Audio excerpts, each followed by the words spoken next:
아무도 이런 순간이 올 거라고 상상하지 못했어. 토요타도 BMW도 심지어 테슬라 내부에서도 몰랐지. 하지만 몇 분 전 한 프로토타입이 자동차 산업 전체를 뒤흔들었어. 배터리도 없고 휘발유도 없고 내연기관도 없어. 이 차를 움직이게 하는 유일한 연료는 물이야. 가속 페달을 한번 밟자마자 이 차는 제로에서 시속 100km까지 단 4초도 안 걸려 돌진했어. 매연도 없고 소음도 없어. 오직 순수한 침묵과 힘이 남았을 뿐이야. 일론 머스크는 이걸 이름 붙였지. 아쿠아 드라이브.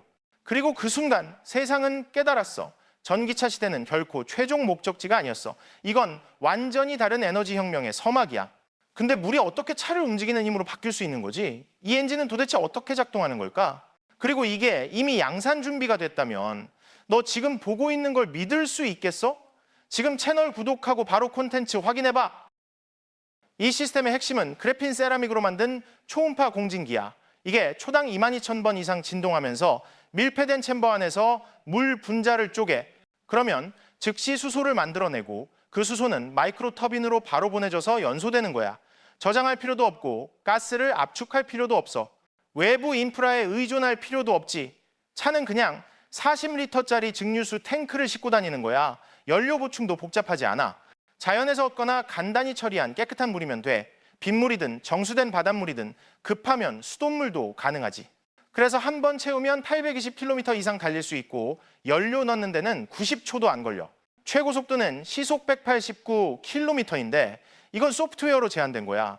배기가스는 그냥 수증기뿐이야. 이 시스템은 산소 순환 사이클 덕분에 효율이 90% 넘고 에너지 출력은 배터리나 연료전지를 훨씬 뛰어넘어. 그리고 모두를 깜짝 놀라게 한 건 운행 비용이야. 킬로미터당 단지 0.007달러밖에 안 들어. 아쿠아 드라이브는 그냥 작은 발전이 아니야. 이건 역사를 완전히 뒤바꾸는 거나 마찬가지야. 슈퍼차저 같은 충전소도 필요 없고 전력망에 의존할 필요도 없어. 리튬이나 코발트, 히토류 금속도 필요 없지. 단 한 방으로 이건 지난 수십 년간 전 세계 전기차 운동이 쌓아온 산업 기반을 뒤흔들었어. 그리고 그 여파는 바로 터졌지. 경쟁 자동차 회사 임원들은 급하게 기자회견을 취소했어. 수소 로비 단체들은 긴급 회의를 소집했고 리튬 채굴에 쏟아지던 자본은 즉시 주춤했어. 테슬라 관련 특허 신청은 시간 단위로 치솟았지. 왜냐? 아쿠아 드라이브는 기술만 도전하는 게 아니라 정치적, 경제적, 환경적 권력 구조까지 흔들고 있으니까 전체 공급망이 의문에 휩싸였어. 충전 인프라는 곧 쓸모 없어질지도 몰라. 그리고 수십 년간 이어진 배터리 패권 다툼은 갑자기 종착점을 이뤘어. 그러고 나서 머스크가 한 말은 과장이 전혀 없었어. 차갑고 단순했지. 이건 전기차의 끝이 아니라 뭔가 더 나은 것의 시작일 수 있다고. 아쿠아 드라이브는 세상이 휘발유와 전기 사이에서 선택하라고 강요하지 않아. 그 질문을 완전히 지워버리지. 물로 움직이고 진동으로 에너지를 뽑아내고 이동하면서 스스로 힘을 만들어내는 차야. 이건 꿈도 시험작도 아니야. 완전히 작동하는 시스템이지. 이제 이건 운송산업의 모든 계획을 뒤엎을 준비가 됐어. 이 순간은 아마 미래가 다시 쓰여진 날로 기억될 거야. 그리고 이번엔 배터리가 중심이 아니야. 물이 중심이야. 아이러니하게도 배터리 왕들은 자기들 왕좌가 사라졌다는 걸 전혀 몰랐어. 그들은 아직도 자기들이 앞서 있다고 생각했지. 고체 배터리, 인공지능으로 최적화된 충전소, 수십 년간 확보된 리튬 공급망. 테슬라는 배터리를 기반으로 미래를 만들고 있었어. 하지만 비밀스러운 회의실 안에서 그 미래는 깨지기 시작했어. 실험실이 아니라 재무보고서가 더 이상 설득력을 잃고 매 분기마다 이익이 깎여나가는 곳에서 말이야. 사실 배터리 기술의 모든 돌파구는 한계에 부딪혔어.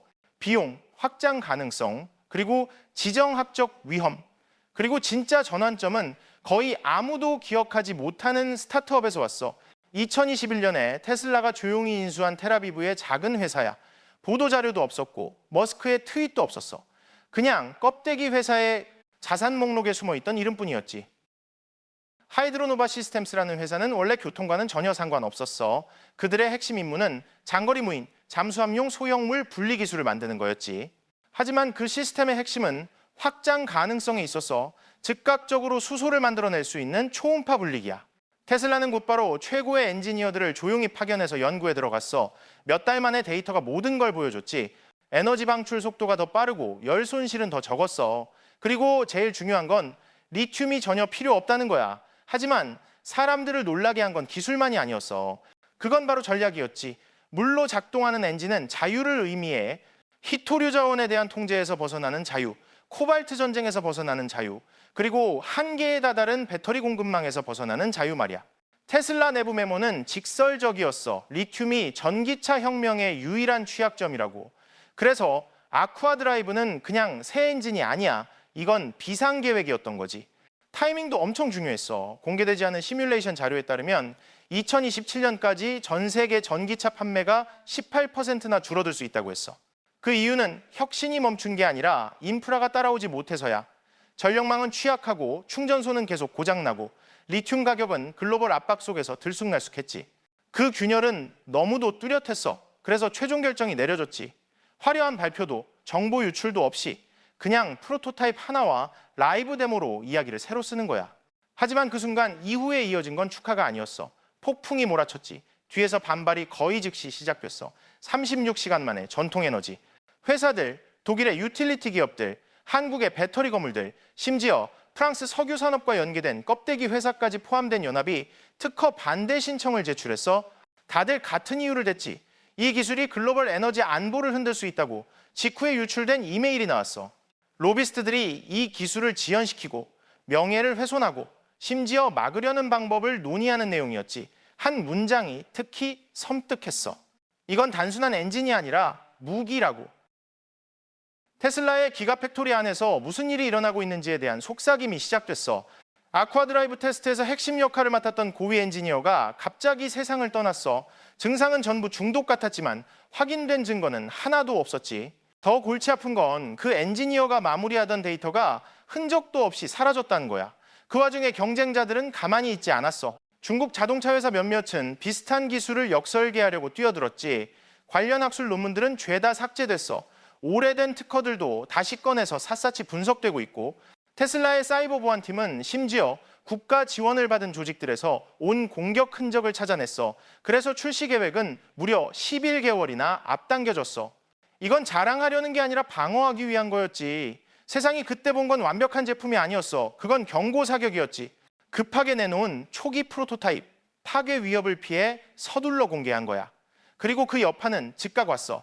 리비안의 시장 가치는 한 거래 세션 만에 90억 달러가 증발했어. 루시드는 2개의 생산 라인을 얼렸고 니오의 주가는 너무 세게 떨어져서 베이징이 시장을 진정시키기 위해 나서야 했어. 하지만 이건 단순히 금융시장의 공황이 아니야. 이건 이야기 전체가 무너진 거야. 포드는 갑자기 전기차 출시 계획을 멈췄어. GM도 뒤따라서 글로벌 수요 예측을 전부 재검토하겠다고 했지. 숨은 메시지는 너무 뚜렷했어. 신뢰가 사라진 거야. 심지어 테슬라의 오랜 배터리 파트너인 파나소닉도 발을 뺐어. 짧지만 판세를 뒤바꾸는 선언을 했지. 앞으로 모든 에너지 저장 프로젝트는 화학에 의존하지 않겠다고. 그 말은 리튬에 더 이상 베팅하지 않겠다는 뜻이야. 전기차 경쟁에서 느리다고 조롱받던 토요타는 즉각 반격했어. 다음 단계는 이미 준비됐다고. 그들은 2020년부터 물로 작동하는 동력 시스템을 병행 테스트해왔다고 밝혔지. 그건 패배를 인정한 게 아니라 공개적인 선전포고였어. 인프라 차원에서도 변화는 즉시 시작됐어. 유럽 전역에 전기차 충전소 확장 계획이 얼어붙었어. 스페인, 폴란드, 스웨덴의 프로젝트들이 줄줄이 취소됐지. 기술이 구식이 될 가능성에 직면하면 자본은 싹 빠져나가거든. 이건 평범한 제품 출시가 아니었어. 이건 신뢰의 붕괴였어. 산업계, 정부, 투자자들 모두 동시에 쓰라린 진실을 깨달았지. 전기차 혁명은 그들이 생각했던 것만큼 안정적이지 않았어. 그리고 이제 새로운 기술이 나타났어. 배터리도 전력망도 누구의 허락도 필요 없는 기술. 미래는 바뀌었어. 그리고 아무도 준비하지 못했지. 처음엔 이 모든 게 과학소설 같았어. 근데 곧 냉혹한 현실이 덮쳤지. 그 충격은 비밀 회의실이나 금융거래소에만 머문 게 아니라 평범한 소비자들에게까지 뻗쳤어. 아쿠아 드라이브가 발표된 지 72시간 만에 캘리포니아, 독일, 한국의 자동차 대리점들은 방문객이 거의 40%나 줄었다고 했어. 현대, 르노, BYD 같은 대형 자동차 회사들은 허겁지겁 가격을 낮췄지. 갑작스럽게 4,500달러까지 할인을 내놓으며 전기차 재고를 털어내려고 했어. 온라인 중고차 플랫폼에서는 매물이 19%나 급증했어. 차 주인들이 불안에 떨며 배터리로 움직이는 차가 하룻밤 사이에 구식이 됐을까 봐 서둘러 내놓은 거야. 소셜미디어는 바로 터졌어. 포럼은 온통 질문으로 가득 찼지. 모델 Y 예약을 취소해야 하나? 물로 가는 차를 기다리는 게 낫나? 테슬라의 가장 충성스러운 팬들조차 망설였어. 자기들이 투자한 게 이미 옛날 거리가 된 건 아닌지 고민한 거야. 보험회사들은 재빨리 리스크 모델을 바꿨어. 아쿠아 드라이브 차량의 보험료는 낮추고 구형 전기차의 보험료는 올렸지. 차량 플릿 운영자들은 계약을 전부 멈추고 구매 계획을 처음부터 다시 짜야 했어. 그리고 전기차 붐이 시작된 이래 처음으로 질문이 미래는 언제 올까가 아니었어. 미래가 이미 왔나? 내가 놓친 건가? 그 조용한 불안은 수백만 명에게 퍼졌고 글로벌 경제는 지진을 맞은 것처럼 흔들렸어. 금융시장은 혼란 속에 문을 열었지. 거래 시작 47분 만에 사우디 아람코는 290억 달러가 날아갔어. 2020년 석유 위기 이후 가장 큰 하루 하락폭이었지. 블룸버그 생방송에서 전문가들은 말을 멈췄어. 이걸 붕괴라고 할지 재편성이라고 할지 몰랐던 거야. 근데 오슬로에선 더 이상한 일이 벌어졌어. 노르웨이 정부는 갑자기 국가 리튬 비축 이니셔티브를 중단했어. 북해 유전붐에 비견되던 계획이었는데 말이야. 국부펀드는 즉시 수십억 달러를 해수, 담수화 기술에 쏟아부었어. 새롭게 떠오르는 에너지 요구 때문이라고 했지. 전기차 경쟁에서 뒤처졌다고 여겨지던 인도는 갑자기 판을 뒤집었어. 그들 의회는 수소 엔진에 대한 세제 혜택 패키지를 급하게 통과시켰지. 테슬라를 따라잡으려는 게 아니라 아예 앞지르려는 야심이었어. 그 법안은 48시간도 안 돼 승인됐어. 그리고 G7 에너지 정상회의에선 일본이 먼저 나섰어. 배터리 파크나 전기차 할당량 논쟁은 전혀 언급하지 않았지. 대신 그들은 물 기반 모빌리티 프레임워크를 발표했어. 머스크의 발명품이 모든 걸 무의미하게 만들기 전에 차량 규격과 배출 기준을 다시 쓰라고 각국 정부에 촉구한 거야. 그리고 더 조용하지만 오싹한 소식이 있었어.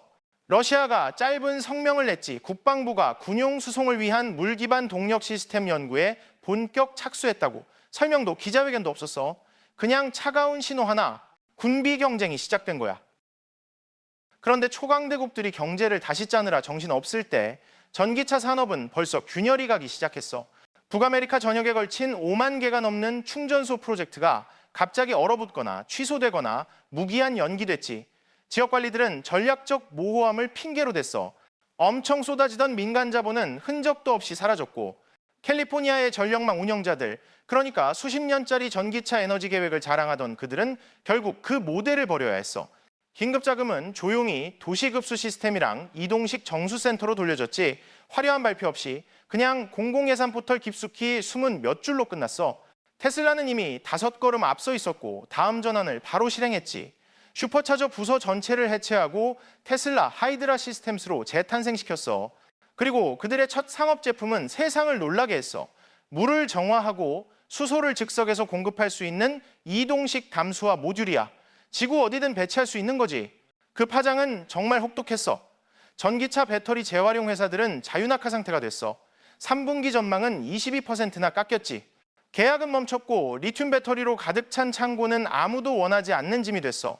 그 사이에 석유업계 거물들은 슬슬 기존 자리에서 빠져나가기 시작했어. 쉘, 쉐브론, 심지어 BP까지 세 대륙에서 물 기반 허브를 시험 가동했어. 각 허브는 6분도 안 돼서 물을 정화하고 압축하고 수소를 공급할 수 있지. 근데 큰 질문은 여전히 남아있어. 머스크는 뭘 건드려서 운동의 법칙을 완전히 다시 쓴 걸까? 아쿠아 드라이브 엔진의 심장은 PGO 전기막이야. 이건 스스로 복구할 수 있고 한 사이클에 100억 번의 초음파 펄스를 뿜어낼 수 있어. 이게 물의 H2O 분자를 실시간으로 쪼개지. 펄스 주파수는 물의 캐비테이션 임계점에 정확히 맞춰져 있어서 전기분해 없이 외부 에너지 스파이크 없이도 수소를 추출할 수 있는 거야. 연소 챔버는 금속이 아니야. 붕소질화물 마이크로 터빈으로 만들어졌어. 이건 섭씨 2200도가 넘는 열을 견딜 수 있지. 이 터빈들은 연소 과정에서 그냥 살아남는 게 아니라 불 속에서 더 빨리 돌아가. 피스톤도 크랭크 샤프트도 없어. 모든 운동 에너지는 회전하는 자기축 코일을 통해 바로잡혀서 플라스마 압력을 즉각 토크로 바꾸지. 기계적 지연은 전혀 없어. 리튬이온 배터리는 이제 구식이야. 그 자리엔 슈퍼커피시터 어레이가 들어섰어. 이건 에너지를 매끄럽게 하고 재생제동을 처리하면서 일반 셀보다 3000배 빠르게 충방전해. 성능 저하도 없지. 심지어 폐열도 낭비되지 않아. 그건 증기 재압축 루프로 다시 들어가서 챔버를 식히면서 이동 범위를 18% 더 늘려줘. 배기구도 배기가스도 없어. 하얀 수증기와 앞으로 나아가는 추진력만 남지. 이건 단순한 엔진 업그레이드가 아니야. 운동 자체의 패러다임을 바꾼 거야. 그리고 네바다 기가팩토리 안에서 그들은 이걸 비밀리에 테스트만 한 게 아니야. 대량 생산 중이야. 하지만 세상은 전혀 준비가 안 됐어. 입법자도 전통 자동차 회사도 석유 거물들도 아니야. 머스크의 다음 행보는 지금의 모든 교통 규칙을 과거로 만들 거야. 그리고 그 모든 건 대중이 전혀 보지 못한 차량에서 시작됐어. 언론 유출도 코드네임도 차량 식별번호도 없는 차. 생체 인식 유리 뒤에 잠긴 방 안에 있는 그림자 같은 형체뿐이야. 이건 자동차도 트럭도 아니야. 완전히 새로운 무언가야. 그리고 마지막 문이 열릴 때 그건 과학소설이 아니었어. 대량 생산 준비가 된 거였지. 이 차는 그냥 프로토타입에 머물지 않았어. 이건 테슬라의 깔끔하고 익숙한 프레임에 담긴 완전한 혁명이야. 모듈식 설계라서 지금 도로를 달리는 거의 모든 테슬라 모델에 끼워 넣을 수 있을 정도야. 내부 예측에 따르면 2027년까지 모델 3의 47%가 동력 시스템만 교체하면 물엔진으로 업그레이드 될 수 있대. 믿기지 않을 만큼 간단하지. 배터리도 히토류도 누구한테 의존할 필요도 없어. 이건 단순한 기술적 돌파구가 아니야. 글로벌 공급망에 덫에서 빠져나오는 길이야. 아쿠아드라이브는 히토류 원소에 대한 의존성을 완전히 지웠어. 중국이 수십 년간 전기차 생태계를 장악했던 통제력을 깨부순 거지. 그리고 그 파장은 교통산업을 훌쩍 넘어섰어. 독립적인 에너지 시대를 열었지. 지역 경제가 그냥 수돗물만으로도 굴러갈 수 있게 됐어. 이건 세계 최초의 탈중앙화된 자동차 혁명이야. 전기망도 화석연료도 없는 가장 외진 곳에서도 이 엔진은 작동해. 작은 호스 하나, 소박한 펌프, 그리고 물을 정화할 약간의 햇빛만 있으면 돼. 인류가 오랫동안 인프라의 유산, 국제적 독점, 국경을 넘는 의존성으로 여겼던 모든 것들이 이제 지구에서 가장 단순한 원소 하나에 의해 도전받고 있어. 하지만 사실 이 폭풍은 하루아침에 생긴 게 아니야. 수십 년 동안 잉태된 거지. 머스크는 은연중에 경고를 날렸어. 너무 애매해서 다들 무시했던 말들. 2022년에 별로 주목받지 않은 인터뷰에서 그가 했던 말이야. 배터리는 임시방편일 뿐 자연에는 더 나은 화학이 있다고. 그 말의 무게를 거의 아무도 몰랐지. 그리고 2019년에 묻혀있던 특허가 있었어. 음파로 액체를 분리하는 장치에 대한 거였는데 그게 지금 우리가 아는 아쿠아드라이브의 핵심이야. 그동안 물 기반 엔진에 대한 소문은 언론에서 조율된 캠페인으로 빠르게 묻혔어. 주요 매체에서 관련 기사는 사라졌지. 스페이스X 내부에선 훨씬 일찍 변화가 시작됐어. 최고의 화학자들이 스컹크웍스 에너지랩이라는 비밀 부서로 조용히 재배치됐지. 오스틴에서 사람들이 수군대기 시작했어. 이들은 로켓 엔지니어가 아니야. 완전히 새로운 에너지 패러다임의 설계자였지. 심지어 2018년에 사이버트럭 분석 유출본에서도 아쿠아드라이브의 흔적이 살짝 보였어. 스테인리스강 갑옷 아래 숨겨져 있던 거야. 이 기술은 새롭지 않았어. 우리 눈앞에 숨겨져 있던 거야. 그리고 이제 모든 게 확실해졌어. 테슬라는 공식적으로 모델 H, 그러니까 물수소 버전의 예약 주문을 시작했어. 배송은 2026년 4분기에 시작된대. 몇 시간 만에 주문이 600% 넘게 치솟았어. 하지만 이건 사람들이 그냥 갖고 싶은 차가 아니야. 이건 하나의 운동이야. 독립선언문이지. 결정적인 순간은 마지막 데모에서 왔어. 수천 쌍의 눈앞에서 머스크가 평범한 생수병을 들고 엔진 챔버에 직접 부었어. 몇 초 뒤 차가 살아났지.